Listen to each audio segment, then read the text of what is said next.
2017 വാല്യുവേഷന് ശേഷം നോർത്ത് ഈസ്റ്റിലേക്ക് ഒരു യാത്ര പ്ലാൻ ചെയ്തു. പൊളിറ്റിക്കൽ സയൻസ് അധ്യാപകരായ Shanoj sir, Mathew sir, Sudheer sir, Sathyan sir, Binu sir എന്നിങ്ങനെ ഞങ്ങൾ 6 പേരാണ് യാത്രയ്ക്കൊരുങ്ങിയത്. മെയ് 27 വാല്യുവേഷൻ ക്യാമ്പിൽ നിന്ന് നേരെ റെയിൽവേ സ്റ്റേഷനിലേക്ക് പോയി.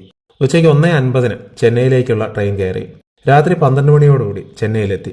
എയർപോർട്ടിൽ പോയിരുന്ന് നേരം വെളുപ്പിച്ചു. 28 രാവിലെ 5:30 ഇൻഡിഗോ വിമാനത്തിൽ ഗുവാഹത്തിയിലേക്ക് യാത്ര തിരിച്ചു. 8:15 ഗുവാഹത്തിയിൽ ഇറങ്ങി. വിളിച്ച് ബുക്ക് ചെയ്തിരുന്ന ടാക്സി കണ്ടുപിടിച്ച് കാസിരംഗ നാഷണൽ പാർക്ക് ലക്ഷ്യമാക്കി യാത്ര തിരിച്ചു. കാഞ്ചൻജൂരി എന്ന സ്ഥലത്ത് ചെന്നപ്പോൾ അകലെ കുറച്ച് കണ്ടാമൃഗങ്ങൾ മേയുന്നുണ്ടായിരുന്നു.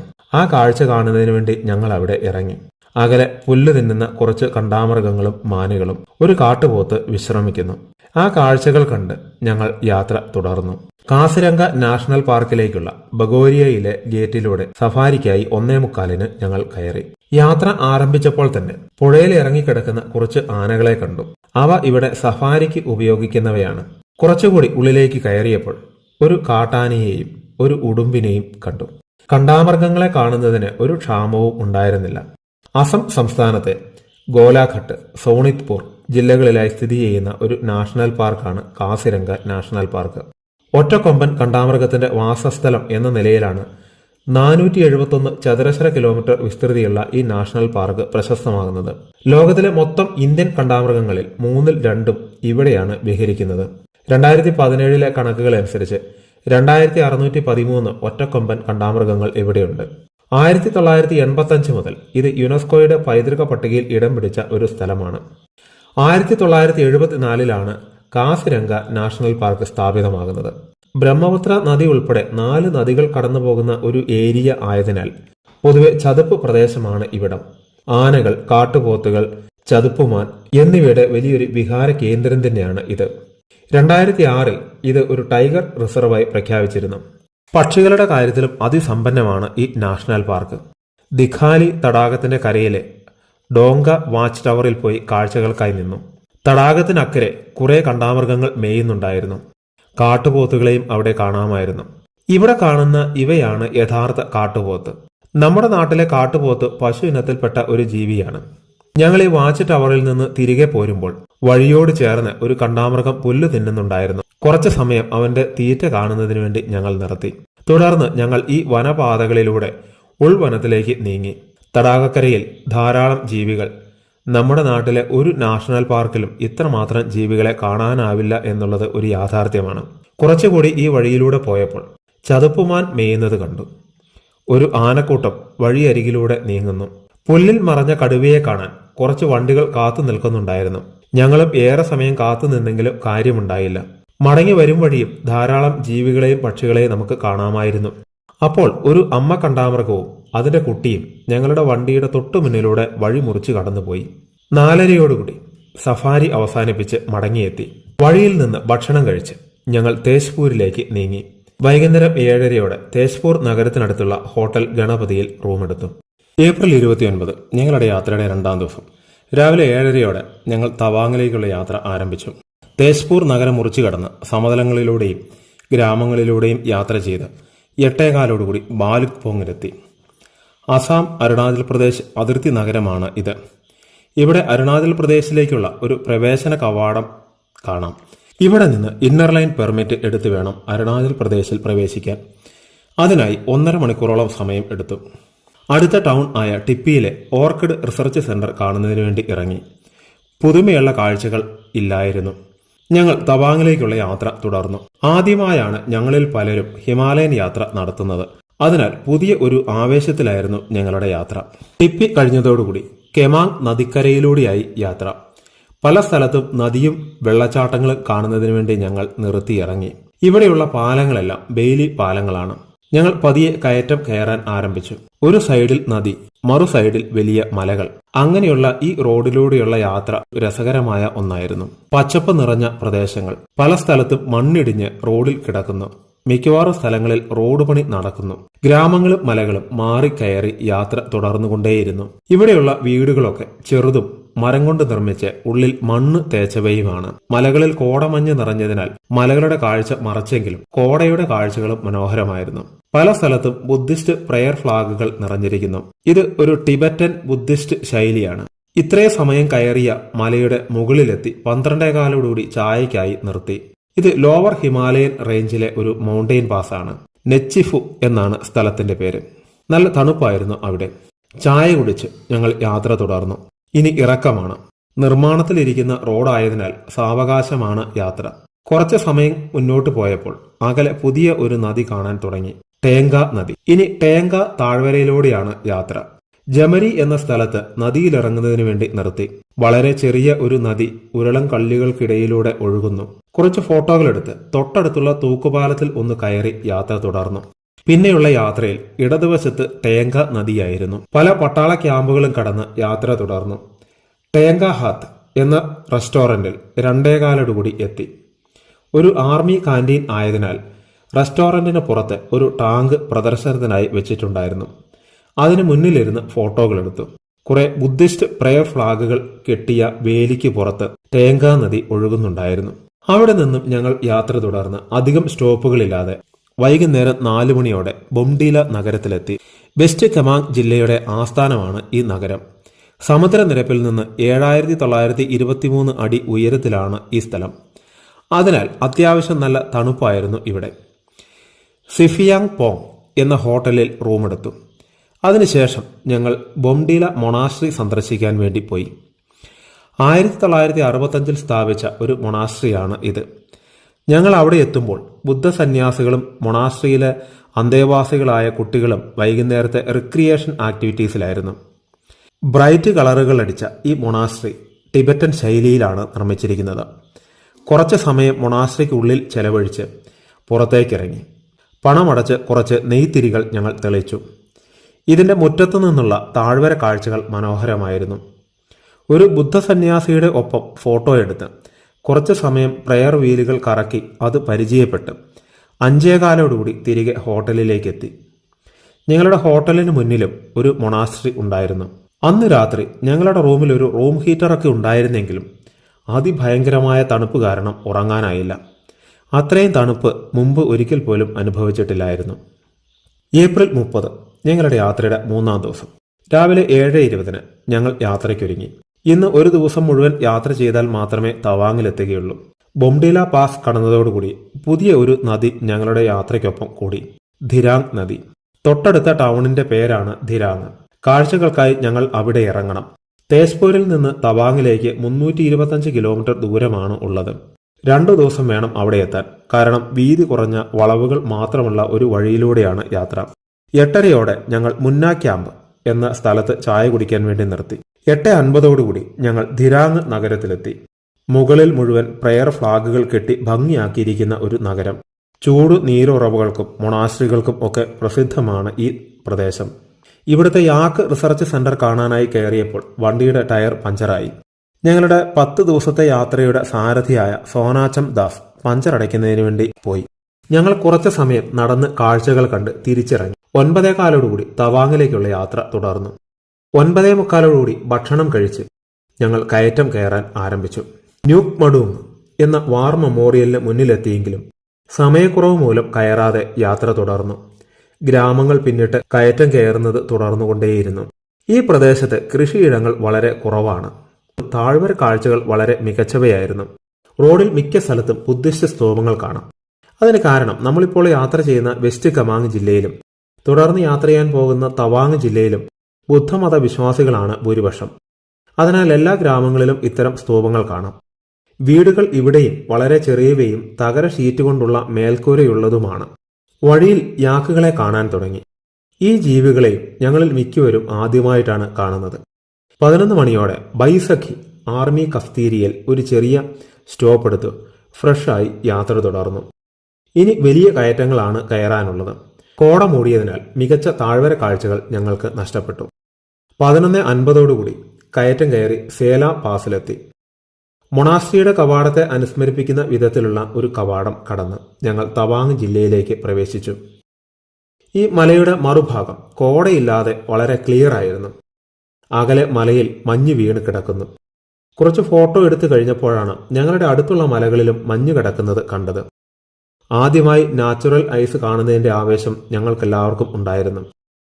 മഞ്ഞ് തൊപ്പിയണിഞ്ഞ മലകളുടെയും സേല തടാകത്തിന്റെയും പശ്ചാത്തലത്തിൽ കുറെ ഫോട്ടോകളെടുത്തു. 13,700 അടി ഉയരത്തിലുള്ള ഒരു മൗണ്ടെയിൻ പാസ് ആണ് സേല പാസ്. ആൾട്ടിറ്റ്യൂഡ് സിൻഡ്രം ഉണ്ടാവാനുള്ള ഉയരമുള്ള ഒരു സ്ഥലമായിരുന്നുവെങ്കിലും ഷനോജി സാർ കൊണ്ടുവന്ന ഡയമോക്സ് ഗുളിക കഴിച്ചതിനാൽ ആർക്കും ഒരു തരത്തിലുള്ള പ്രശ്നങ്ങളും യാത്രയിൽ ഒരിക്കലും ഉണ്ടായില്ല. 2019 ഈ പാസ് ഒഴിവാക്കിയുള്ള സേല ടണൽ നിർമ്മാണം പൂർത്തിയാക്കിയതിനാൽ ഇന്ന് ഈ വഴിയുള്ള യാത്ര കുറച്ചുകൂടി എളുപ്പമായിരിക്കുന്നു. അതല്ലെങ്കിൽ മഞ്ഞുകാലത്ത് ഈ പാസ് അടച്ചിടേണ്ടി വരുമായിരുന്നു. സേല ലേക്കിന്റെ സമീപത്ത് നിന്ന് കുറച്ച് ഫോട്ടോകളെടുത്തു. ഭംഗി കാരണം ഈ തടാകത്തെ പർദീസ ലേക്ക്, അതായത് പാരഡൈസ് ലേക്ക് എന്നാണ് പൊതുവെ വിളിക്കുന്നത്. 12 മണിയോടുകൂടി സേല പാസിൽ നിന്നുള്ള യാത്ര ആരംഭിച്ചു. ഇനി ഇറക്കമാണ്.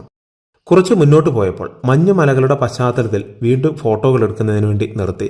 അവിടെ നിന്നാൽ താഴെ നുരാനങ് താഴ്വര കാണാമായിരുന്നു. ഈ ടാറിടാത്ത റോഡിലൂടെ ഞങ്ങൾ യാത്ര തുടർന്നു. ഇന്നലെ അരുണാചൽ പ്രദേശിന്റെ അതിർത്തി കടന്നത് മുതൽ ആൾപ്പാർപ്പ് തീരെ ഇല്ലാത്ത പ്രദേശങ്ങളിലൂടെയാണ് യാത്ര ചെയ്യുന്നത്. കാരണം ഇന്ത്യയിലെ ഏറ്റവും പോപ്പുലേഷൻ ഡെൻസിറ്റി കുറവുള്ള സംസ്ഥാനമാണ് അരുണാചൽ പ്രദേശ്. ഒരു ചതുരശ്ര കിലോമീറ്ററിൽ 17 ആളുകൾ മാത്രമേ ഇവിടെയുള്ളൂ. 1 മണി കഴിഞ്ഞപ്പോൾ ഞങ്ങൾ ജസ്വന്ത്ഘർ വാർ മെമ്മോറിയൽ എത്തി. ഇന്ത്യൻ സൈനിക ചരിത്രത്തിലെ ധീരതയാർന്ന ഒരു സംഭവമാണ് ഇവിടെ നിന്ന് അറിയാനുള്ളത്. 1962 നവംബറിൽ ഇവിടേക്ക് ഇരച്ചെത്തിയ ചൈനീസ് സേനയെ നേരിടാൻ ഇവിടെ നിയുക്തരായിരുന്നത് ഗർവാൾ റൈഫിൾസിലെ 4th ബറ്റാലിയനായിരുന്നു. ചൈന ഉപയോഗിച്ചിരുന്ന മീഡിയം മെഷീൻ ഗൺ പിടിച്ചെടുക്കാൻ റൈഫിൾമാൻ ജസ്വന്ത് സിംഗ് റാവത്ത്, ലാൻസ് നായിക് ത്രിലോക് സിംഗ് നേഗി, റൈഫിൾസ്മാൻ ഗോപാൽ സിംഗ് ഗുസൈൻ എന്നിവർ ശ്രമിക്കുകയും മെഷീൻ ഗൺ പിടിച്ചെടുക്കുകയും ചെയ്തു. ജസ്വന്ത് സിംഗ് റാവത്തിന് മാത്രമേ തിരിച്ചെത്താനായുള്ളൂ. എന്നാൽ അക്രമം മൂർച്ഛിച്ചതോടുകൂടി ബറ്റാലിയനെ തിരിച്ചു വിളിക്കാൻ തീരുമാനിച്ചെങ്കിലും മുറിവേറ്റ ജസ്വന്ത് സിംഗ് റാവത്ത് അവിടെ തുടരാൻ തീരുമാനിച്ചു.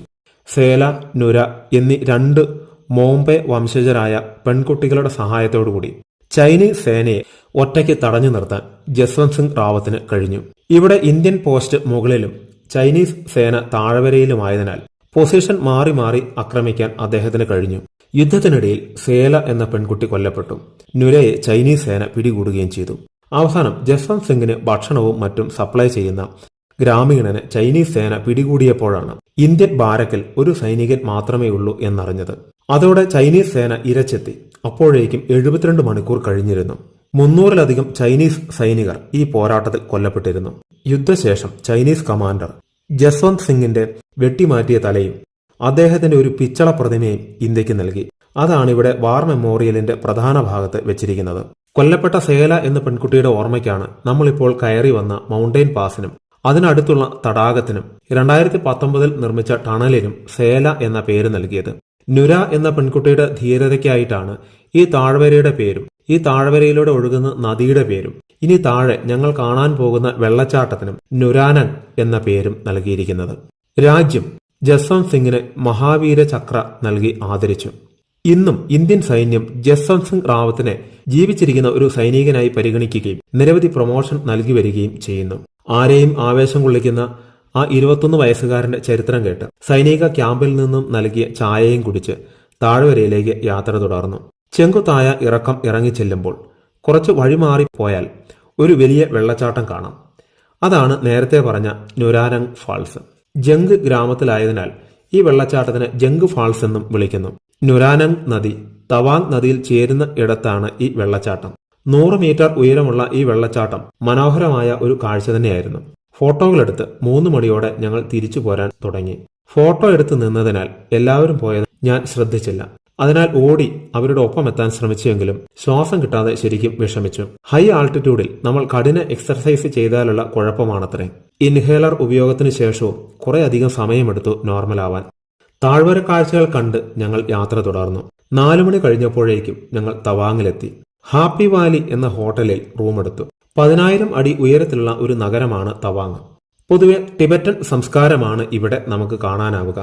1914 സിംല കോൺഫറൻസ് അനുസരിച്ച് മക്മഹോൻ ലൈൻ നിലവിൽ വരികയും ഈ നഗരം ഉൾപ്പെടെ ഉള്ള കുറെ പ്രദേശങ്ങൾ ഇന്ത്യക്ക് ലഭിക്കുകയും ചെയ്തു. ഹോട്ടലിൽ നിന്നുള്ള കാഴ്ചകൾക്കല്ലാതെ മറ്റു കാഴ്ചകൾക്കൊന്നും ഞങ്ങൾ പോയില്ല. ഇന്ന് രാത്രിയും അതിഭീകര തണുപ്പായിരുന്നതിനാൽ ഉറക്കം ഞങ്ങൾക്ക് ശരിയായില്ല. മെയ് 1-ാം തീയതി ഞങ്ങളുടെ യാത്രയുടെ 4-ാം ദിവസം രാവിലെ 7 മണിക്ക് തന്നെ കാഴ്ചകൾക്കായി ഞങ്ങൾ റെഡിയായി. അന്തരീക്ഷം ക്ലിയർ ആയിരുന്നതിനാൽ അകലെ മഞ്ഞുമലകൾ കാണാമായിരുന്നു. ഇന്ന് ആദ്യം ചൈന അതിർത്തിയായ ബുംലയിലേക്കാണ് യാത്ര. അതിന് ഇവിടുത്തെ ടാക്സികളെ മാത്രമേ അനുവദിക്കുകയുള്ളൂ. 7:15 ഞങ്ങളുടെ വണ്ടി എത്തി യാത്ര തുടങ്ങി അധികം കഴിയാതെ എല്ലാവരും പ്രതീക്ഷിച്ചതുപോലെ മഞ്ഞ് കാണാൻ തുടങ്ങി. കയറ്റം കയറി ചെല്ലുന്തോറും മഞ്ഞിന്റെ കവർ കൂടിക്കൂടി വന്നു. അവസാനം മണ്ണിന് പകരം മഞ്ഞായി മാറി. 8 മണിയോടെ പെങ് ടെങ് സോ അല്ലെങ്കിൽ പങ്കാങ് ടെങ് സോ എന്ന തടാകത്തിലെത്തി. സോ എന്നാൽ തടാകം എന്നാണ് ടിബറ്റൻ ഭാഷയിലെ അർത്ഥം. ഏതാണ്ട് 12,000 അടി ഉയരത്തിലാണ് ഈ തടാകം സ്ഥിതി ചെയ്യുന്നത്. മനോഹര തടാകമാണ് എന്നൊക്കെ വായിച്ചിട്ടുണ്ടെങ്കിലും കോട മൂടിയതിനാൽ അത്ര വലിയ മനോഹാരിതയൊന്നും കാണാനുണ്ടായിരുന്നില്ല. മഞ്ഞിൽ നടക്കാൻ ഒരു സ്ഥലമായിരുന്നു അത്. റോഡിൽ നിന്നുള്ള കാഴ്ചകളിൽ തൃപ്തരായി ഞങ്ങൾ യാത്ര തുടർന്നു. മുകളിലേക്ക് യാത്ര തുടരും തോറും മഞ്ഞിന്റെ കവറേജ് കൂടിക്കൂടി വന്നു. റോഡ് മാത്രം മഞ്ഞില്ലാതെ കിടക്കുന്നു. ചില തടാകങ്ങളും ചില പാറപ്പുറങ്ങളും മാത്രം വെളുത്ത നിറത്തിലല്ലാതെ കാണാമായിരുന്നു. മഞ്ഞ് കാണാൻ വന്ന ഞങ്ങൾക്ക് നിരാശരാകേണ്ടി വന്നില്ല.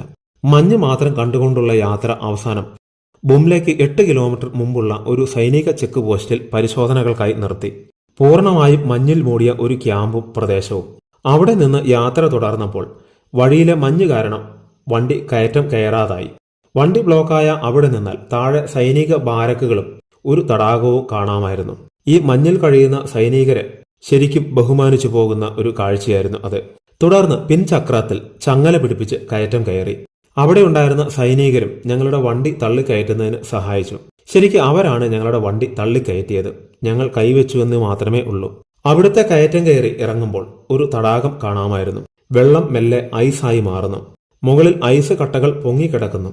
രാത്രി പെയ്ത മഞ്ഞ് റോഡിൽ നിന്ന് സൈഡിലേക്ക് നീക്കിയിട്ടിരിക്കുന്നു. ബോർഡർ റോഡ് ഓർഗനൈസേഷന്റെ മഞ്ഞുകാലത്തെ ഒരു പ്രധാന ജോലിയാണ് ഇത്. മഞ്ഞിലൂടെ തന്നെ യാത്ര ചെയ്ത് 9:50 ഞങ്ങൾ ലക്ഷ്യസ്ഥാനമായ ബുംല പാസിലെത്തി. എങ്ങും മഞ്ഞ് മൂടിക്കിടക്കുന്നു. 15,200 അടി ഉയരത്തിലുള്ള ഒരു അന്തർദേശീയ മൗണ്ടെയിൻ പാസാണ് ഇത്. ഇവിടെ ഇന്ത്യ ചൈന ഫ്രണ്ട്ഷിപ്പ് ഏരിയ നമുക്ക് സന്ദർശിക്കാം. ഒരു സൈനികന്റെ ഒപ്പം ഞങ്ങൾ വരിവരിയായി ഈ ഫ്രണ്ട്ഷിപ്പ് ഏരിയയിലേക്ക് നടന്നു. ഇന്ത്യയിലെ വിഖ്യാതമായ പല സ്ഥലങ്ങളുടെയും കലകളുടെയും ചിത്രങ്ങൾ വച്ചിരിക്കുന്ന ബോർഡുകൾ താണ്ടി ഇന്ത്യയുടെ അതിർത്തിയുടെ അവസാനമായ താങ്ക് യു ബോർഡിന്റെ അവിടെ എത്തി. അവിടെ നിന്ന് ഫ്രണ്ട്ഷിപ്പ് റോക്ക് എന്ന ഒരു പാറയുടെ അടുത്തേക്കെത്തി. അവിടെ നിന്നാൽ ചൈനീസ് സൈനിക പോസ്റ്റ് കാണാമായിരുന്നു. ഇപ്പുറത്ത് ഇന്ത്യയിലേക്കുള്ള വെൽക്കം ബോർഡും കാണാമായിരുന്നു. ഫോട്ടോ എടുക്കാൻ ആവേശം കാണിച്ച് ഇറങ്ങിയപ്പോൾ മുട്ടോളം മഞ്ഞിലാണ് ഇറങ്ങിയത്. ദൈവാനുഗ്രഹത്താൽ ഒന്നും പറ്റിയില്ല. കുറച്ച് കഷ്ടപ്പെട്ട് തിരിച്ചു കയറി. ഇവിടെ ഒരു കൽക്കുമ്പാരം കാണാം. ഇത് ഹിമാലയത്തിനും ഇന്ത്യൻ സുരക്ഷാ സേനയ്ക്കും നന്ദി സൂചകമായി ഇന്ത്യൻ സന്ദർശകർ സ്ഥാപിക്കുന്ന കല്ലുകളാണ്. 10 മിനിറ്റോളം സമയം അവിടെ ചെലവഴിച്ച് സൈനികൻ തിരിച്ചു വിളിച്ചപ്പോൾ മടങ്ങിപ്പോന്നു. 1962 ഒക്ടോബർ 23 ചൈന ഇന്ത്യയെ ആക്രമിക്കാൻ തുടങ്ങിയ സ്ഥലമാണ് ഇത്. അന്ന് രാത്രി ചൈനീസ് സേന ആക്രമിക്കുമ്പോൾ സുബേദാർ ജോഗീന്ദർ സിംഗിന്റെ നേതൃത്വത്തിൽ 20 സിഖുകാർ മാത്രമേ ഉണ്ടായിരുന്നുള്ളൂ. ആദ്യ ആക്രമണത്തെ ചെറുത്തു പരാജയപ്പെടുത്താൻ ഇന്ത്യൻ സംഘത്തിനായി.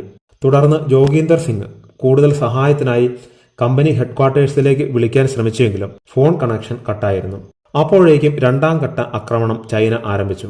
അതും പരാജയപ്പെടുത്താൻ ജോഗീന്ദർ സിംഗിനും സംഘത്തിനും കഴിഞ്ഞു. ആയുധങ്ങൾ തീരാറാവുകയും പകുതിയോളം സൈനികർക്ക് മാരകമായി മുറിവേൽക്കുകയും ചെയ്തിരുന്നു. അതിനാൽ അവസാന പോരാട്ടത്തിനായി ജോഗീന്ദർ സിംഗ് ഒരു മെഷീൻ ഗണ്ണിൽ ബയോണൈറ്റ്, അതായത് ഒരു കത്തി ഘടിപ്പിച്ച് 3ാമത്തെ ആക്രമണത്തെ നേരിടാൻ വേണ്ടി ഇറങ്ങി. അദ്ദേഹം ഒറ്റയ്ക്ക് ഈ പോരാട്ടത്തിൽ 56 ചൈനീസ് സൈനികരെ വധിച്ചു. അവസാനം ചൈനീസ് സേന അദ്ദേഹത്തെ പിടിക്കുകയും വധിക്കുകയും ചെയ്തു. മറ്റൊരു ധീര സൈനികന്റെ ചരിത്രം കേട്ട് മഞ്ഞിൽ മൂടിക്കിടക്കുന്ന ബുംലയിൽ നിന്ന് സൈനികർ നൽകിയ ചായ കുടിച്ച് തിരിച്ചുള്ള യാത്ര തുടങ്ങി. ടോങ് പെൻലായിലെത്തിയപ്പോൾ താഴെ നിന്ന് പട്ടാള വണ്ടികളുടെ കോൺവോയ് കയറി വരുന്നതിനാൽ ട്രാഫിക് ബ്ലോക്കിൽ അരമണിക്കൂറോളം കുടുങ്ങി. ആ സമയം വഴിയിൽ നിന്ന് ഫോട്ടോകൾ എടുക്കുന്നതിന് ഞങ്ങൾ സമയം കണ്ടെത്തി. ഇനി ഞങ്ങൾക്ക് സംഗേസ്റ്റർ സോയിലേക്കാണ് പോവേണ്ടത്. മഞ്ഞു മൂടിയ പ്രദേശങ്ങളിലൂടെയുള്ള യാത്ര തുടർന്ന് അവസാനം മഞ്ഞു കുറഞ്ഞു വന്നു. ബുംലയിൽ നിന്ന് കുറച്ച് പടിഞ്ഞാറോട്ട് മാറിയാണ് ഈ തടാകം സ്ഥിതി ചെയ്യുന്നത്. ഇറക്കം ഇറങ്ങി ചെല്ലുമ്പോൾ താഴെ മലകൾക്കിടയിൽ ഒരു തടാകം കാണാമായിരുന്നു. വണ്ടി നിർത്തി തടാകക്കരയിലേക്ക് നടന്നു. യാക്കുകൾ മേഞ്ഞുകൊണ്ടിരിക്കുന്ന ഒരു പുൽമേടിന് നടുവിലാണ് തടാകം. കൊയില എന്ന സിനിമയിൽ ഷാരൂഖ് ഖാനും മാധുരി ദീക്ഷിതും ഒന്നിച്ചുള്ള തൻഹായ് തൻഹായ് എന്ന പാട്ട് സീൻ ചിത്രീകരിച്ച തടാകമായതിനാൽ മാധുരി ലേക്ക് എന്നും ഇതിനെ വിളിക്കുന്നു. ലൈറ്റിന്റെ കുറവ് കാരണമോ എന്തോ അത്ര വലിയ മനോഹര തടാകമായൊന്നും ഞങ്ങൾക്ക് തോന്നിയില്ല. ബുദ്ധിസ്റ്റ് പ്രയർ ഫ്ലാഗുകൾ കെട്ടിയിരിക്കുന്ന തീരത്തുകൂടി കുറച്ചുനേരം നടന്നു. തണുപ്പകറ്റാൻ അവിടെയുള്ള ആർമി കഫേയിൽ നിന്ന് ചായ കുടിച്ച് കുറച്ചു സമയം കൂടി തടാകക്കരയിലൂടെ നടന്ന് കാഴ്ചകൾ കണ്ട് തിരിച്ചുള്ള യാത്ര ആരംഭിച്ചു. വീണ്ടും മഞ്ഞ് വീണ് കിടക്കുന്ന വഴികളിലൂടെ യാത്ര ചെയ്ത് തവാങ്ങിലേക്ക് മടങ്ങി. അവസാനത്തെ കുറച്ചു ഭാഗത്ത് അകലെ തവാങ് നഗരം നമുക്ക് കാണാമായിരുന്നു. അങ്ങനെ മുകളിൽ നിന്ന് കാണുമ്പോൾ അത്ര വലിയ ഒരു നഗരമായി തവാങ്ങിന് നമുക്ക് തോന്നുമായിരുന്നില്ല. 3 മണിക്ക് മുമ്പ് ഞങ്ങൾ തിരിച്ചെത്തി. ബാക്കി സമയം കൊണ്ട് തവാങ്ങിലെ കാഴ്ചകൾക്കായി നീങ്ങി. ആദ്യം തവാങ് മൊണാസ്ട്രിയിലേക്ക് പോയി. 5ാമത്തെ ദലൈലാമയായിരുന്ന എൻഗവാങ് ലോബ്സാങ് ഗ്യാറ്റ്സോയുടെ ആഗ്രഹപ്രകാരം 1681 നിർമ്മിച്ചതാണ് ഈ മൊണാസ്ട്രി. തിബറ്റിലെ ലാസ കഴിഞ്ഞാൽ ലോകത്തിലെ ഏറ്റവും വലിയ മൊണാസ്ട്രിയാണ് ഇത്. 1959 മാർച്ച് 30 14ാമത്തെ ദലൈലാമയായ ഇപ്പോഴത്തെ ദലൈലാമ ചൈനീസ് പട്ടാളത്തിന്റെ ഭീഷണിയിൽ നിന്ന് രക്ഷപ്പെട്ട് കെൻസിമാനെ പാസ് കടന്ന് ഇന്ത്യയിലേക്ക് എത്തിയപ്പോൾ ആദ്യത്തെ കുറച്ചു ദിവസം വസിച്ചത് ഇവിടെയായിരുന്നു. വീണ്ടും അദ്ദേഹം 2009 ഇവിടെ സന്ദർശിച്ചപ്പോൾ വിശ്വാസികളുടെ ഒരു വൻ തിരക്ക് അനുഭവപ്പെട്ടിരുന്നു. കുറച്ചു സമയം ഉള്ളിലെ കാഴ്ചകൾ കണ്ട് നടന്നതിന് ശേഷം പുറത്തിറങ്ങി. ഇവിടെ നിന്നാൽ തവാങ് നഗരം കാണാൻ ഭംഗിയായിരുന്നു. തിരിച്ചു വരുമ്പോൾ മൊണാസ്ട്രിയിലെ അന്തേവാസിയായ ഒരു കുട്ടി അവിടേക്ക് നടന്നു വരുന്നുണ്ടായിരുന്നു. മൊണാസ്ട്രിയിൽ നിന്ന് നഗരത്തിലെ വലിയ ബുദ്ധപ്രതിമ കാണുന്നതിന് വേണ്ടി ഞങ്ങൾ പോയി. നഗരത്തിന് അഭിമുഖമായി ഇരിക്കുന്ന ഒരു ബുദ്ധന്റെ പ്രതിമ. ഇവിടെ നിന്നാൽ തവാങ് മൊണാസ്ട്രി കാണാമായിരുന്നു. ഇപ്പോഴാണ് ശരിക്ക് തവാങ് മൊണാസ്ട്രിയുടെ വലിപ്പം മനസ്സിലാവുക. സ്വർണ്ണ നിറമടിച്ച മേൽക്കൂരകളോടുകൂടിയ കുറെ ബിൽഡിങ്ങുകൾ. അവിടെ നിന്ന് ഞങ്ങൾ നഗരത്തിലൂടെ യാത്ര ചെയ്ത് തവാങ് വാർ മെമ്മോറിയലിലെത്തി. 1962 യുദ്ധത്തിന്റെ ഓർമ്മ പുതുക്കുന്നതിന് ബുദ്ധിസ്റ്റ് സ്തൂപ ആകൃതിയിൽ നിർമ്മിച്ചിരിക്കുന്ന ഒരു മെമ്മോറിയലാണ് ഇത്. ഒരു സൈനികൻ വിവരങ്ങൾ പകർന്നു നൽകാൻ അവിടെ ഉണ്ടായിരുന്നു. പ്രധാന ഭാഗത്ത് സുബേദാർ ജോഗീന്ദർ സിംഗിന്റെ പ്രതിമ. ആ ധീരന്റെ മുന്നിൽ കുറച്ചു സമയം ഞങ്ങൾ നിശബ്ദരായി നിന്നു. യുദ്ധ വിവരങ്ങൾ നൽകുന്ന മാപ്പും മറ്റും കണ്ട് ഞങ്ങൾ അവിടെ നിന്നും ഇറങ്ങി. അവിടെയുള്ള ആർമി കഫേയിൽ നിന്ന് ചായയും കേക്കും കഴിച്ച് അവിടെ നിൽക്കുമ്പോഴും നഗര കാഴ്ചകൾ കാണാമായിരുന്നു. കാഴ്ചകൾ അവസാനിപ്പിച്ച് 5 മണിയോടെ ഞങ്ങൾ റൂമിലേക്ക് മടങ്ങി.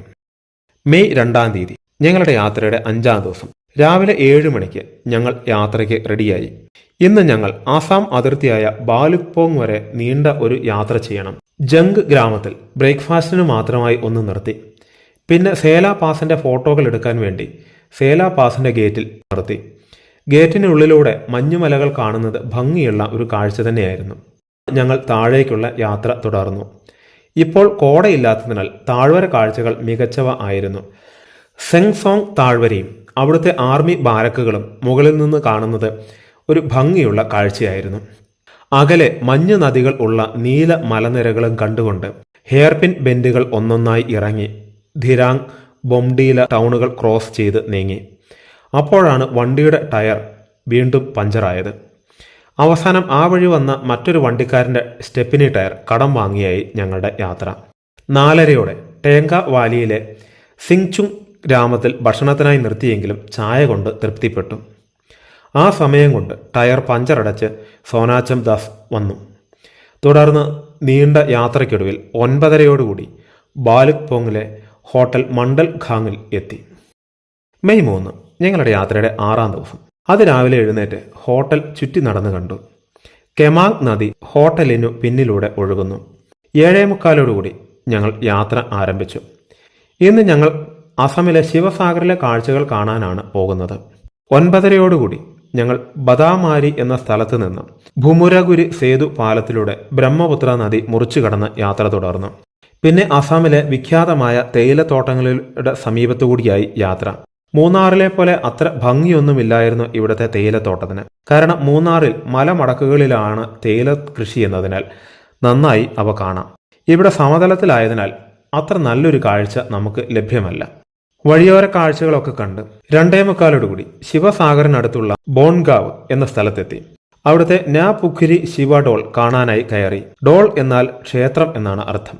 18-ാം നൂറ്റാണ്ടിൽ അഹോം രാജാവായിരുന്ന ലക്ഷ്മി സിൻഹയുടെ കാലത്ത് നിർമ്മിച്ചതാണ് ഈ ക്ഷേത്രം. പുൽത്തകടിക്ക് നടുവിൽ നിൽക്കുന്ന അസമീസ് ശൈലിയിലുള്ള ഒരു ക്ഷേത്രം. ഉള്ളിൽ ഒരു ശിവലിംഗ പ്രതിഷ്ഠയാണ്. കുറച്ചു സമയം നടന്നു കണ്ട് നഗരത്തിലേക്കുള്ള യാത്ര തുടർന്നു. 3 മണിയോടുകൂടി രംഗ് മഹൽ കാണാനായി കയറി. 1696 സ്വർഗദേവ് രുദ്രസിംഹന്റെ കാലത്ത് നിർമ്മിച്ചതാണ് ഇതിന്റെ പൂർവിക രൂപം. മുളയും മരവും ഉപയോഗിച്ചാണ് അത് നിർമ്മിച്ചിരുന്നത്. ഏഷ്യയിലെ ആദ്യത്തെ ആംഫി തിയേറ്റർ ആയിട്ടാണ് ഇത് അറിയപ്പെടുന്നത്. 1744 സ്വർഗദേവ് പ്രമാട്ട സിംഹ രാജാവ് ആണ് ഇന്ന് കാണുന്ന ഈ ആംഫി തിയേറ്റർ നിർമ്മിച്ചത്.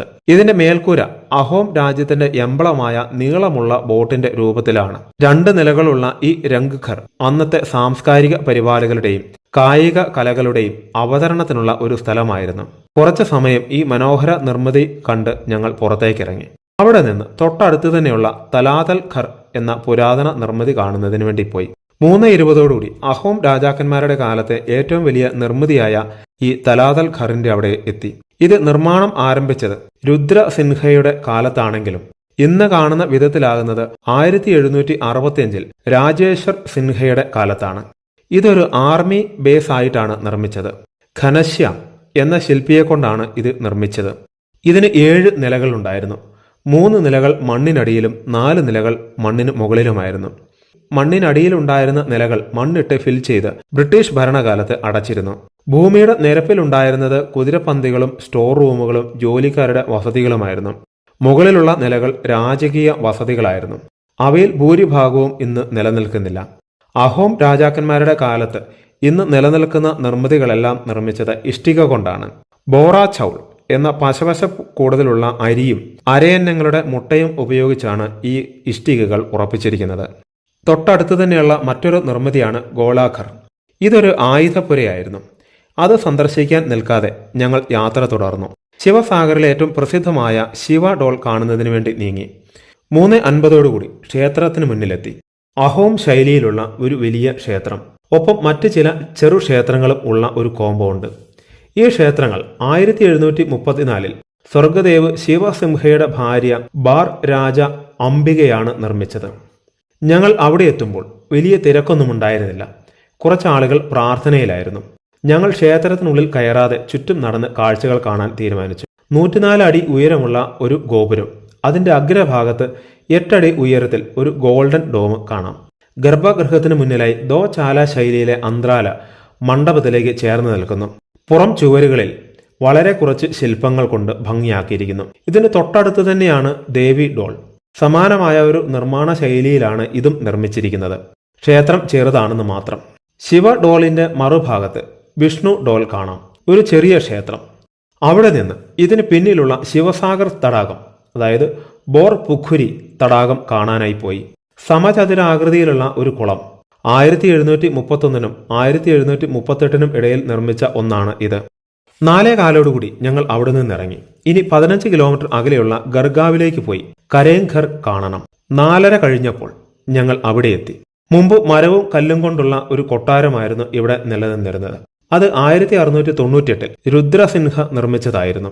ഇന്ന് കാണുന്ന ഈ കൊട്ടാരം നിർമ്മിച്ചത് 1752 രുദ്രസിൻഹ രാജാവിന്റെ പുത്രൻ രാജേശ്വര സിൻഹയാണ്.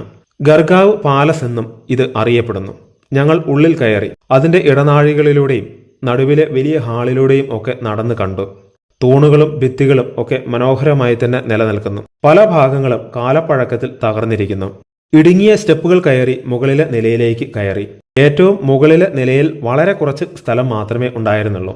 ഞങ്ങളുടെ സാരഥി സോനാച്ചം ദാസിന്റെ ഒപ്പം ഒരു ഫോട്ടോ എടുത്ത് ഞങ്ങൾ അവിടെ നിന്ന് തിരിച്ചിറങ്ങി. ശിവസാഗറിലെയും പരിസര പ്രദേശങ്ങളിലെ കാഴ്ചകൾ ബാക്കിയാക്കി ഞങ്ങൾ ജോർഹട്ടിലേക്ക് മടങ്ങി. രാത്രി 8 മണിയോടെ ഞങ്ങൾ ജോർഹട്ടിലെത്തി. മെയ് 4 രാവിലെ 8 മണിയോടെ ഞങ്ങൾ യാത്രയ്ക്കൊരുങ്ങി. ഇന്ന് നാഗാലാൻഡിൽ കയറണം. ദിമാപൂരിലെ കാഴ്ചകൾ കണ്ട് രാത്രിയോടെ ഗുവാഹത്തിയിൽ തിരിച്ചെത്തുകയും വേണം. ദിമാപൂരിലേക്ക് ജോർഹട്ടിൽ നിന്ന് 125 കിലോമീറ്റർ ദൂരമുണ്ട്. നബോർ വൈൽഡ് ലൈഫ് സാങ്ച്വറി കടന്നു വേണം നമ്മൾ യാത്ര ചെയ്യാൻ. ഇവയൊക്കെ കർബി ഗോത്ര വിഭാഗക്കാരുടെ പ്രദേശങ്ങളാണ്. പോകും വഴി ഒരു കർബി മാർക്കറ്റ് റോഡരികിൽ കാണാമായിരുന്നു. മിക്കവാറും എല്ലാ സാധനങ്ങളും, ആടും പന്നിയും ഉൾപ്പെടെയുള്ള എല്ലാം ലഭിക്കുന്ന ഒരു മാർക്കറ്റ്. അസം നാഗാലാൻഡ് അതിർത്തി പ്രദേശമായ ലഹോറിജാൻ എന്ന സ്ഥലത്ത് നിന്ന് ഭക്ഷണം കഴിച്ചു. നാഗാലാൻഡിലേക്ക് പ്രവേശിക്കുന്നതിനുള്ള ഇന്നർ ലൈൻ പെർമിറ്റ് ഞങ്ങൾ എടുത്തിട്ടില്ല. അത് അന്വേഷിക്കുന്നതിന് സോനാച്ചം ദാസ് സമയം കണ്ടെത്തി. 12 മണിയോടെ ഞങ്ങൾ നാഗാലാൻഡ് അതിർത്തിയിലെത്തി. ILP എടുക്കാതെ യാത്ര ചെയ്യാൻ ഡ്രൈവർ തീരുമാനിച്ചിരുന്നു. അതിനാൽ ചെറിയ ഒരു ഉൾഭയത്തോടു കൂടിയാണ് യാത്ര തുടർന്നത്. അത്യാവശ്യം വലിയ ഒരു നഗരമാണ് ദിമാപൂർ. ഞങ്ങൾ ദിമാപൂർ ടൗണിൽ തന്നെയുള്ള ഒരു മാർക്കറ്റിലൂടെ യാത്ര ചെയ്ത് കച്ചാരി രാജ്മാരി റൂയിൻസ് കാണാനായി പോയി. 10-ാം നൂറ്റാണ്ടിൽ കഛാരി രാജവംശത്തിന്റെ കാലത്ത് നിർമ്മിച്ച വിചിത്രമായ ചില നിർമ്മിതികളാണ് ഇവിടെ കാണാനുള്ളത്. മുകൾ ഭാഗം കൂണിന്റെ ആകൃതിയിലുള്ള തൂണുകളാണ് ഇവ. എന്തിനു വേണ്ടി നിർമ്മിച്ചവയാണ് ഇത് എന്ന് ഇന്നും വ്യക്തമല്ല. ചിലരുടെ അഭിപ്രായത്തിൽ കൊട്ടാരത്തിന്റെ തൂണുകളായിരുന്നുവെന്നും മറ്റു ചിലരുടെ അഭിപ്രായത്തിൽ ചെസ് പോലെയുള്ള ഒരു ഗെയിമിന്റെ ഭാഗമായി നിർമ്മിച്ചവയാണെന്നും പറയുന്നു. എന്തായാലും എല്ലാ നിർമ്മിതികളുടെയും ഉയരം ഒന്നല്ല. 15 അടി മുതൽ 8 അടി 5 ഇഞ്ച് വരെയുള്ള ഉയരമുള്ളവയാണ് ഈ തൂണുകൾ. ചിലത് ഇന്നും നിവർന്ന് പ്രതാപത്തോടെ നിലനിൽക്കുന്നു, മറ്റു പലതും വീണ് കിടക്കുന്നു. പ്രധാനമായും 3 വരികളിലാണ് ഇവ നിൽക്കുന്നത്.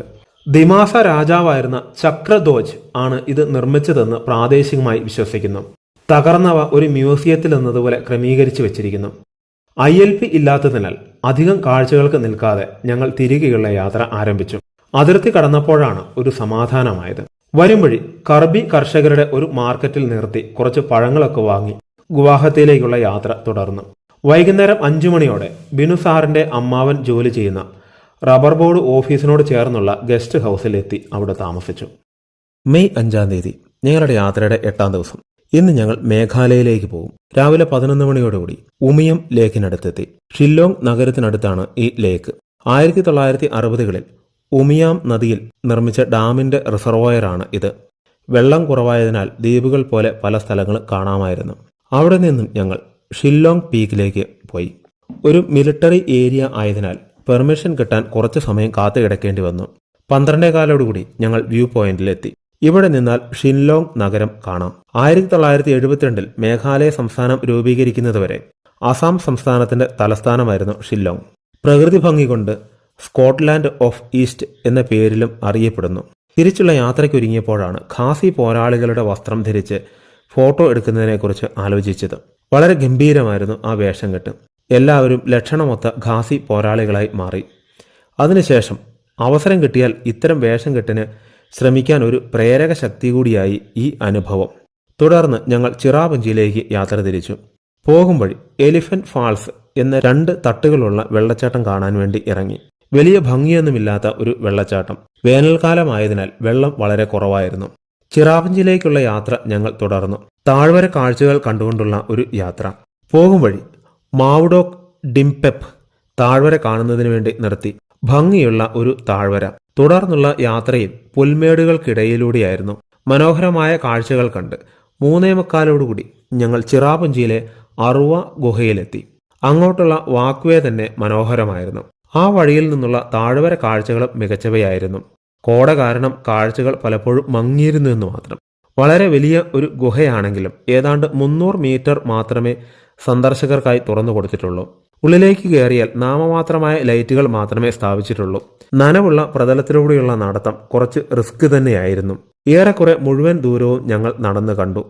ഭൂമിക്കടിയിലൂടെയുള്ള വെള്ളത്തിന്റെ ഒഴുക്ക് കാരണം രൂപപ്പെട്ടതാണ് ഇത്തരം ഗുഹകൾ. പുറത്തിറങ്ങിയപ്പോൾ താഴ്വര കാഴ്ചകൾ കുറച്ചുകൂടി മികച്ചവയായിരുന്നു. തുടർന്ന് ഞങ്ങൾ പുൽമേട്ടിലൂടെയുള്ള യാത്ര തുടർന്ന് ഇന്ത്യയിലെ ഏറ്റവും ഉയരം കൂടിയ സിംഗിൾ ഡ്രോപ്പ് വാട്ടർഫാൾസിന്റെ അടുത്തെത്തി. നോഹ് കാലിക്കായ് ഫാൾസ്. 1115 അടി ഉയരത്തിൽ നിന്നാണ് ഈ വെള്ളം ചാടുന്നത്. മലമുകളിൽ പെയ്യുന്ന മഴവെള്ളം കൊണ്ട് മാത്രമാണ് ഈ വെള്ളച്ചാട്ടം ഉണ്ടാവുന്നത്. താഴേക്കിറങ്ങി കാണുവാനുള്ള സമയമില്ലാത്തതിനാൽ കുറച്ച് സ്റ്റെപ്പുകൾ മാത്രം താഴേക്കിറങ്ങി ഭംഗിയായി വെള്ളച്ചാട്ടം കാണാവുന്ന ഒരിടത്ത് നിന്ന് ഫോട്ടോകളെടുത്തു. വെള്ളച്ചാട്ടത്തിന്റെ താഴെയുള്ള പൂൾ എമറാൾഡ് നിറത്തിലായിരുന്നു.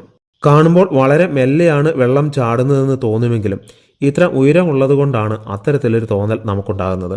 5:45 അവിടെ നിന്നും മടങ്ങി ചിറാപുഞ്ചിയിലെ കോർഡിയൽ ലോഡ്ജിൽ റൂമെടുത്തു. മെയ് 6-ാം തീയതി ഞങ്ങളുടെ യാത്രയുടെ 9-ാം ദിവസം. രാവിലെ 6 മണിക്ക് ഉണർന്നു. കാഴ്ചകൾക്കായി നടന്നു. ഹോട്ടലിന് മുന്നിൽ തന്നെയാണ് ഇന്ത്യയിലെ ഏറ്റവും ഉയരം കൂടിയ 2ാമത്തെ സിംഗിൾ ഡ്രോപ്പ് വാട്ടർഫാൾസ് ആയിട്ടുള്ള നോക് സിംഗ് തിയാങ് വാട്ടർഫാൾസ്. വേനൽക്കാലമായതിനാൽ വെള്ളം വളരെ കുറവായിരുന്നു. 7 സിസ്റ്റർ ഫാൾസ്, മൗസമി ഫാൾസ് എന്നും ഇത് അറിയപ്പെടുന്നു. അവിടെ നിന്ന് നോക്കിയാൽ അകലെ ബംഗ്ലാദേശ് സമതലങ്ങൾ കാണാമായിരുന്നു. പഠിക്കുന്ന കാലത്ത് ഇന്ത്യയിൽ ഏറ്റവും കൂടുതൽ മഴ പെയ്യുന്ന പ്രദേശം എന്ന പേരിലാണ് ചിറാപുഞ്ചിയെ പരിചയപ്പെട്ടിട്ടുള്ളത്. എന്നാൽ ഇവിടെ ഞങ്ങൾക്ക് മഴ ആസ്വദിക്കാനായില്ല. പ്രാദേശികമായി സൊഹ്റ എന്ന പേരിലാണ് ചിറാപുഞ്ചി അറിയപ്പെടുന്നത്. കുറച്ചധികം സമയം നടന്ന് ഫോട്ടോകളെടുത്ത് ബ്രേക്ക്ഫാസ്റ്റ് കഴിച്ച് 7:45 ഇന്നത്തെ കാഴ്ചകൾക്കായി ഇറങ്ങി. ആദ്യം ഇവിടുത്തെ പ്രസിദ്ധമായ മൗസമി ഗുഹകൾ കാണാനായി പോയെങ്കിലും സമയക്കുറവ് നിമിത്തം മുന്നിൽ നിന്ന് ഫോട്ടോകളെടുത്ത് മടങ്ങി. വരും വഴി ഇന്നലെ കണ്ട മാവുഡോക് ഡിംപെപ്പ് താഴ്വര കാഴ്ചകൾ കാണാൻ ഒന്നുകൂടി നിർത്തി. ഇന്ന് പ്രസിദ്ധമായ ലിവിംഗ് റോഡ് ബ്രിഡ്ജ് കാണാനാണ് പോകുന്നത്.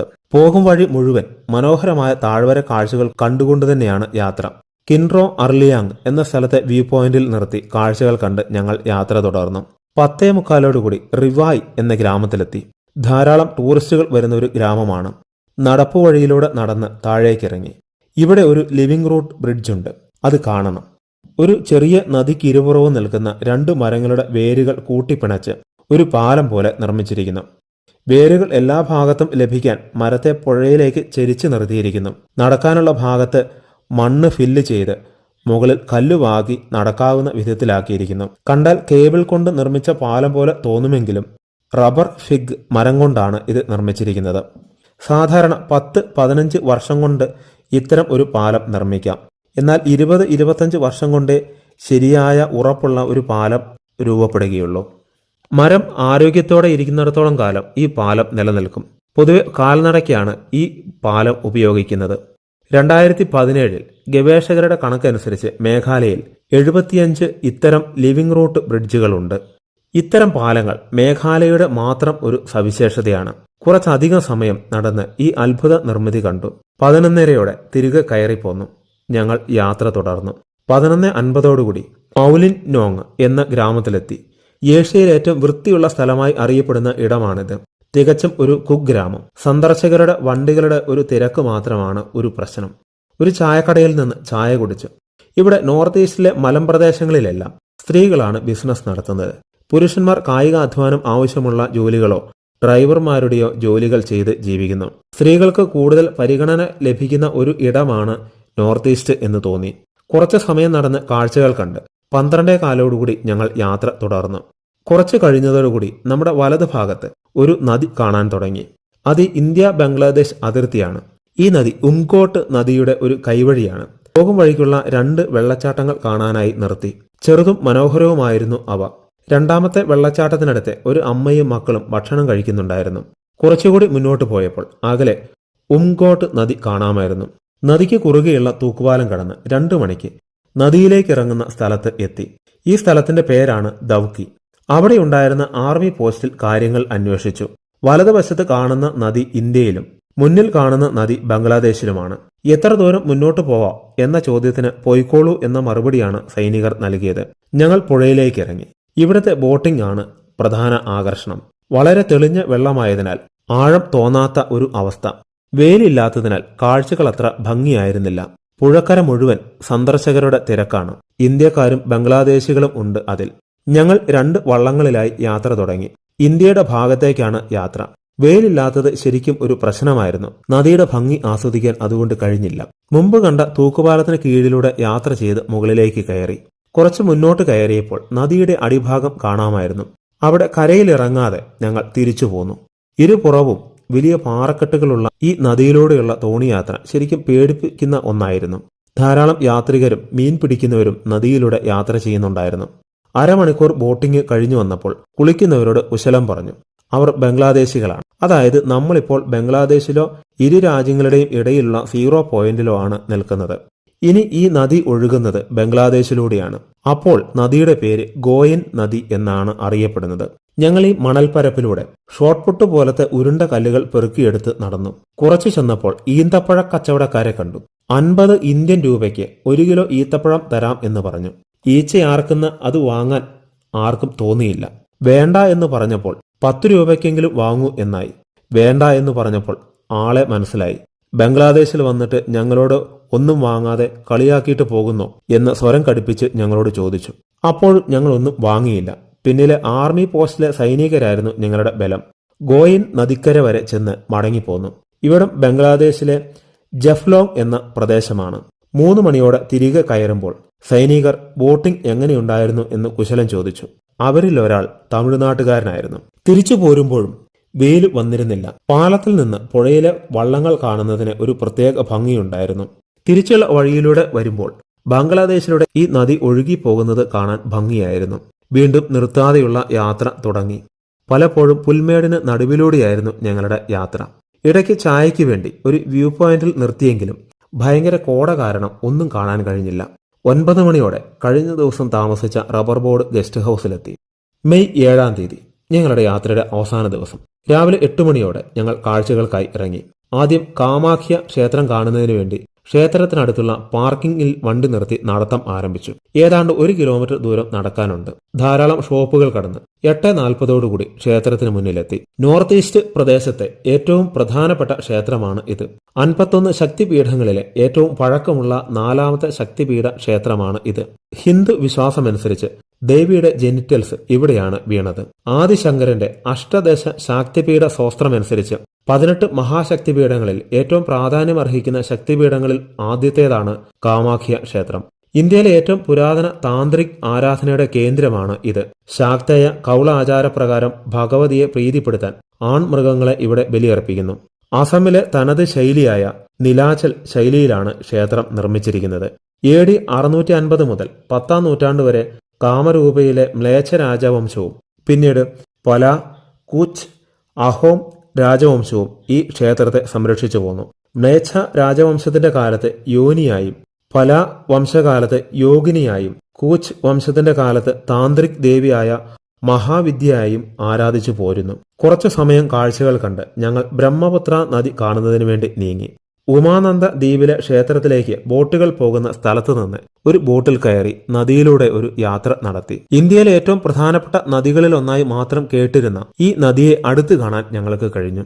3 രാജ്യങ്ങളിലൂടെ ഒഴുകുന്ന ഒരു നദിയാണ് ഇത്. വെള്ളത്തിന്റെ കാര്യത്തിൽ ലോകത്തിലെ ഏറ്റവും വലിയ 9ാമത്തെ നദിയും നീളത്തിന്റെ കാര്യത്തിൽ ലോകത്തിലെ ഏറ്റവും വലിയ 15ാമത്തെ നദിയുമാണ് ഇത്. ഗംഗയുമായി ചേർത്ത് കണക്കുകൂട്ടിയാൽ ലോകത്തിലെ ഏറ്റവും വലിയ 2ാമത്തെ നദീശൃംഖലയിലെ പ്രധാന നദിയാണ് ഇത്. ഉമാനന്ദ ദ്വീപിന് വലം വെച്ച് 11 മണിയോടുകൂടി ബ്രഹ്മപുത്ര യാത്ര അവസാനിപ്പിച്ച് തിരിച്ചെത്തി. വൈകുന്നേരം വരെ റൂമിൽ വിശ്രമിച്ച് വൈകുന്നേരത്തെ ഫ്ലൈറ്റിൽ ചെന്നൈയിലേക്ക് തിരിച്ചു. രാത്രി 10 മണിയോടെ ചെന്നൈയിലെത്തി. അവിടെ നിന്ന് ട്രെയിനിൽ പാലക്കാട്ടേക്ക് യാത്ര തിരിച്ചു. രാവിലെ 11 മണിയോടുകൂടി പാലക്കാട് എത്തി. എന്റെ ഇതുവരെയുള്ള യാത്രകളിൽ വെച്ച് ഏറ്റവും ദൈർഘ്യമേറിയ യാത്ര അങ്ങനെ അവസാനിച്ചു.